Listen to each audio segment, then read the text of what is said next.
Namaste, everyone. I just wanted to run by a few little housekeeping details so that you can employ some of these things throughout any of the sessions that we actually have together, okay? So I'm sitting on a zafu, which is really basically a cushion. You can get them pretty much anywhere. But anytime your hips are higher than your knees, it will help to alleviate any hip issues, any hip pain, quote unquote, discomfort, sensation, things like that. So you'll be a lot more comfortable when your hips are higher than your knees. So keep that in mind in terms of the cushion. It's also great for meditation. So if you do meditation in a seat, you'll want to sit on some kind of a comfortable cushion, okay? So that's the zafu. You could also use a blanket if you don't want to invest in something like that. You could also lift up the hips with a blanket. A blanket can be used in so many different ways. Keep us warm during Shavasana, that's our rest period. But also, if you roll it in certain ways, you can use it. For instance, I have a knee injury, so I still want to be able to do my child's pose. So what I can do is I can slide the blanket underneath here in the crease of the knees, and it actually allows me to sit back closer into my heels without all that flexion in my knees, and then coming into my child's pose. If you had knee issues, say in the front of your knees, maybe you've had surgery, maybe you just have something going on in the front of the knees, you can actually hang your knees, drape the knees over. I hope you can see that. I'm going to go this way. Drape the knees over the blanket like that, and that will help alleviate some of that front of the knee pain, okay?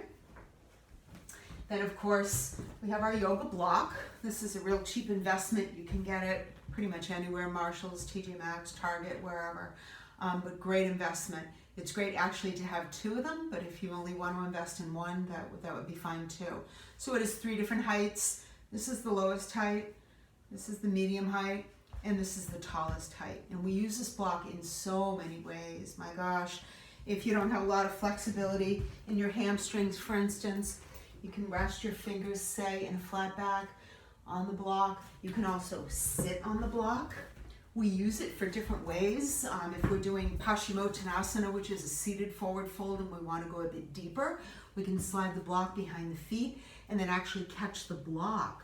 And you'll feel a deeper stretch, not only in the back of the legs, but your back and all the way up into your shoulders when you use that block. We do balance work with it. You can slide the block underneath your low back for a waterfall.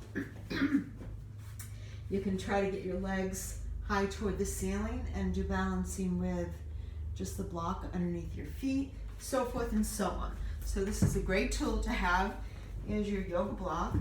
And then any kind of a strap. This happens to be my mat strap, but it has loops and Velcro, so if you can find one of these are terrific. But if not, you could use a tie, you could use a towel, you could use your blanket. Some people just use their sweatshirt. But if you really want to make the investment, like any athletic endeavor that you would do, it's always good to invest in those tools and have them at your disposal when and if you need it. Don't ever consider them crutches. They are just that. They are tools for proper alignment. So this, of course, could be used for hamstring stretches. You know, taking the leg out to the right, taking it across the body, so forth and so on. If you want to rinse out your shoulders, taking a strap behind your back like this will really allow you to go a lot deeper with a strap than without a strap. So you'd be surprised how many things you can do with the strap. So those are just a couple of the tools that are good to have right when you need them. And then, of course, your trusty yoga mat, also a great investment. You can do so many things on that mat, like just stretches in general, sit-ups, blah, blah, blah. So the other thing I'd like to talk to you about are the 3 pillars of our yoga practice. The first is always breathing. You know, yoga is breath. Your breath is called your prana. It's your source of energy. So I won't get heavy into regulated breath. Maybe we'll do that down the road into certain sessions. But for now, just keeping your breath deep and slow and rhythmic and mindful is really the best way to quiet down the central nervous system. So yoga really starts with breath. If you did nothing but lie on the mat and follow your breath, you're doing yoga. Yoga isn't always doing physical postures. And then we can get into perhaps Ujjayi breath, which is a regulated form of breathing. It's called pranayama, controlled breathing. And it would go like this. You would breathe in through the nostrils.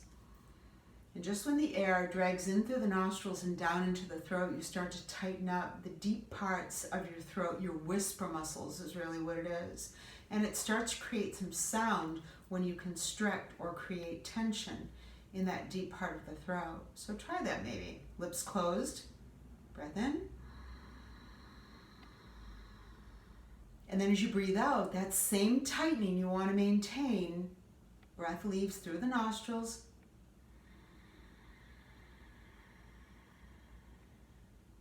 So it is an audible sounding breath. People describe it as oceanic or like a Darth Vader type of sound, and everyone's Ujjayi breath is unique. But again, we'll get into that down the road. If you do nothing else, just stay focused on your individual breathing and try to lengthen them and deepen them. And then the other thing is Uddiyana Bandha, which is navel towards spine. It's your belly lock. So what you want to happen is your navel to draw back toward the spine and then up toward the heart. And that creates this real security, particularly for your low back. It keeps your low back safe.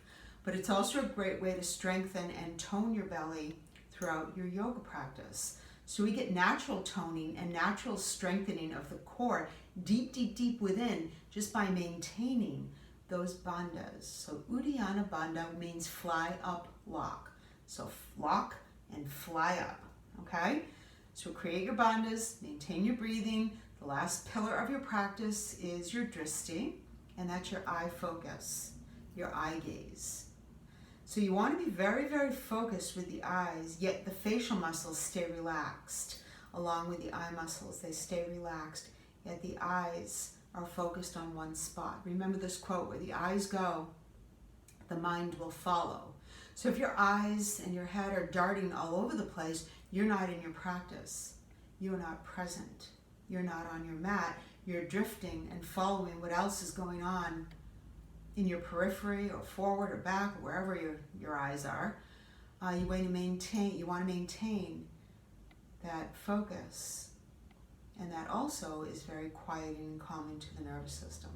So there are all these little tricks that we employ in our practice that keep us safe and they keep us in the present moment while relaxing and quieting the nervous system, reducing stress. All right, so I think that's about it. If I think of anything else, I'll just kind of sneak that into the remaining sessions that we have together, but I'm looking forward to working with all of you. If you ever have any questions, you can reach me at theathletesyoga@gmail.com. I'm also Kellyanne's sister, so you could reach me through Kellyanne. All right, namaste everyone, and be well.